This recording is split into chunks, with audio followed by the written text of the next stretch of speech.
মা এই গরমেই না ছাতু, শরীর ঠান্ডা করো। দেখুন বন্ধুরা, টুবাবিনা তো আদর যত্ন করে ছাতুর শরবত কেন করে খাওয়াচ্ছে সেটা জানতে হলে তো ভিডিওটা পুরো দেখতে হবে। ছোট্টু বাবিন যখনই আমার এই আদর যত্ন করে খাওয়ায় তখনই আমার ব্যাপারটা সন্দেহ লাগে, কারণ ছোট্টু বাবিন তার পেছনে কোনো দাবি থাকে, আর ছোট্টু বাবিনের রাঁধুনির কাছে দাবি মানে কোনো কিছু খেতে চাওয়ার।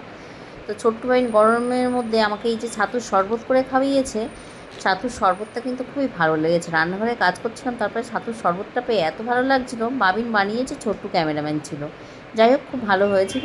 এই যে ছোট্টু বাবিনের এই যে আমাকে এত আদর যত্ন করে ছাতুর শরবত খাওয়ার পেছনের গল্প হচ্ছে চিকেন পকোড়া খাবে সন্ধ্যার টিফিনে। সন্ধ্যার টিফিনে আর চিকেন পকোড়া ভাজতে কতটা টাইম লাগে, আমি যদি গরমের মধ্যে না ভাজি ওই জন্য আমাকে শরীর ঠান্ডা করিয়ে নিয়ে এখন চিকেন পকোড়া খাচ্ছি। দেখুন খালি হয়ে গেছে, হয়েছে বলে অর্ধেক খালি। ও মা, তোমাকে তো আমরা ছাতু শরবত খাইয়েছিলাম, তার জন্য তো একটা খেতেই পারি না। একটা ছিলাম বন্ধুরা দেখে লেগেছে তুলেছি, এই দেখুন বন্ধুরা তুলতে দিচ্ছে না, নিয়ে পালাচ্ছে। আমার এখনো বাকিগুলো তো ভাজবো। এই রাঁধুনিকে আদর যত্ন করে সন্ধ্যার টিফিন তৈরি করে খাওয়ানোর ব্যাপারটা যদি ভালো লাগে অবশ্যই একটা লাইক করুন। সবাই ভালো থাকবে।